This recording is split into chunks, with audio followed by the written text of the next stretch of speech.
Sub-Bowman's keratomelusis. After the eye is anesthetized, the patient is positioned under the femtosecond laser and a lid speculum inserted. The suction ring is placed onto the eye and suction obtained. A docking maneuver is performed to allow the suction ring to seat on the applanation cone. Downward movement of the cone allows for proper applanation. Care is taken to ensure no conjunctiva is elevated within the ring and that adequate suction is maintained. During this time, a reticle is used on the display to center the flap and position the channel for gas escape. The flap is created using the femtosecond laser, here with a superior hinge. Note the side cuts made to complete the flap. Suction is released and the cone and ring removed from the eye. The patient is swung into position under the excimer laser. The eye is prepped and a speculum inserted. The eye is irrigated and gentle massage manipulates the bubble layer under the flap out of the visual axis to aid fixation by the patient. A sponge is used to wipe the eye.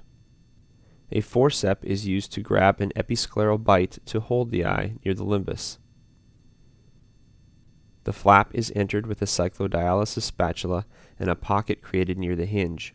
The microadhesions are broken and the flap is reflected toward the hinge and folded on itself.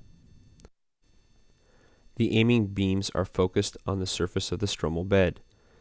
The pupil tracking system is activated and the program correction is performed using the excimer laser.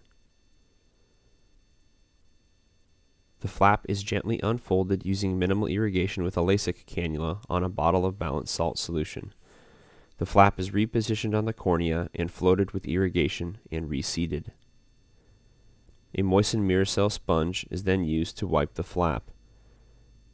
A second Miracell sponge is moistened and softened to broaden the tip and again used to wipe the flap. The flap is lightly dried with oxygen to visualize even flap positioning and to aid stability. A high viscosity lubricant is placed on the surface of the eye and the lid speculum is removed.